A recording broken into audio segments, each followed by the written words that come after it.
Hi guys, it's me, Ray, and welcome to another video of mine. Guys, before we get started, I'm gonna need you to do a couple of things. First off, make sure you hit that subscribe button and press that bell, ding-a-ling-a-ling, so you can keep updated of any time I upload a video. Guys, today we are going to be talking about essential oils. If this is something you want to find out more about, then make sure you stay tuned. So, essential oils, they have been used for centuries for health and well-being, and in some instances they've also been used as a form of humility.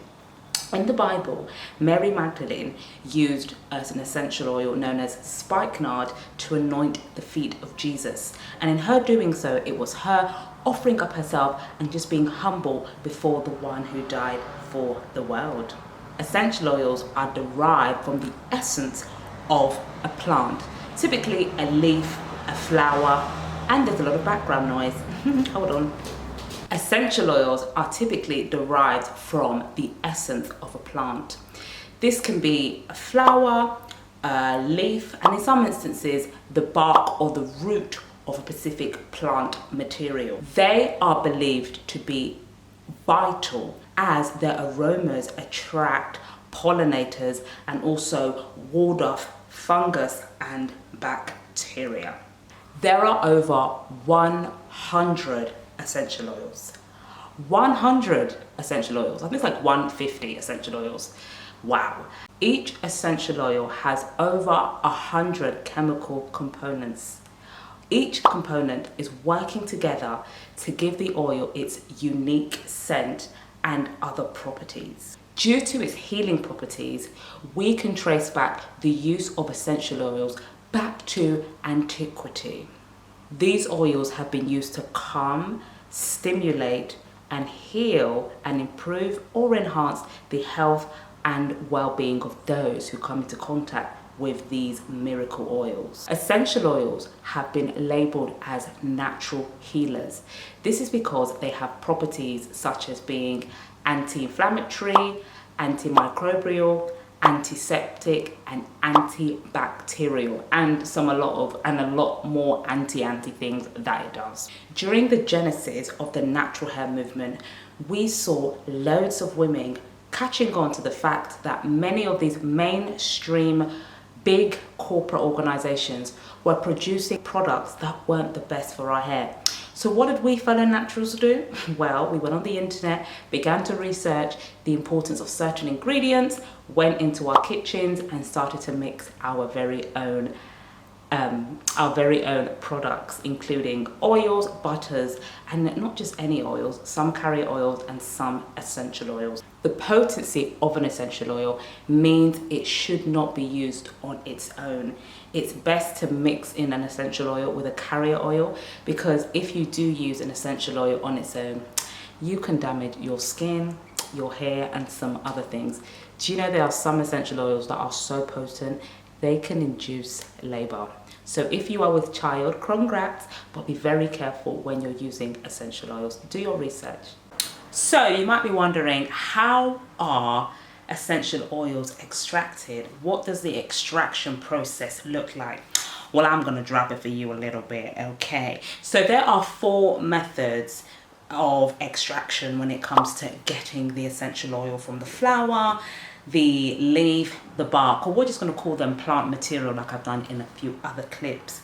So think of it like this. So the essential oil of a plant is contained in little tiny sacs on top of the plant or within the plant itself. So to get to the essential oil, you need to burst through the sac. So you might have been, I don't know, peeling an orange, and when you peel an orange, you get a spray of this lemon scent, this lemon fragrance. You peeling the orange and you smelling that beautiful smell is an example how you have peeled or pierced through the tiny sac that, you know, lays on top of the plant. So that's how you get the essential oil. You burst through the tiny sac and then you access the essential oil there. The 4 extraction methods include steam distillation, expression, absolute extraction, and the 4th one, CO2 extraction. For the steam distillation, a plant material is placed in a large container, and within this container either steam is introduced or water, and then the water can be heated. So it begins to get warm and lovely. The heat gradually breaks down the tiny sac. The oil rises as a result of the steaming process. The oil rises with the steam. The steam is then condensed, typically with cold water, and it's held in a coiling pipe, and then it's collected into a vessel.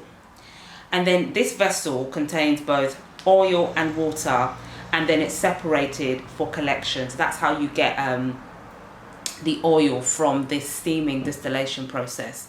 It's the most common one, I believe. The next one is the expression method. This one is pretty straightforward. Essentially, you take the plant material and you literally squeeze it to the point that the oil, the tiny sac, is burst, and then the oil starts to come out. In instances like that, again, you might be left with both oil and water, and then again you would separate the water from the oil from the water.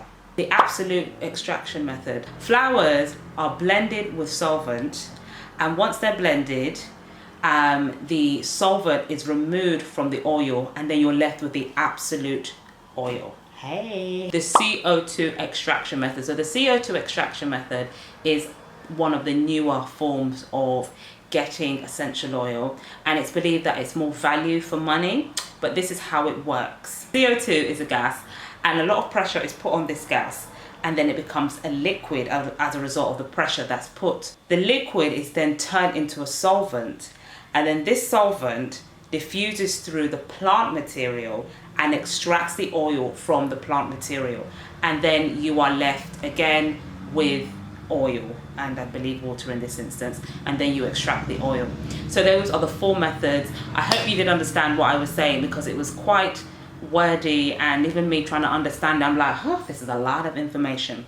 But guys, now you know a little bit more about essential oils. I just want to say thank you so much for watching this video. Don't forget to subscribe. Have a good day. Ray. Oh, and share this video with at least one friend. Ray.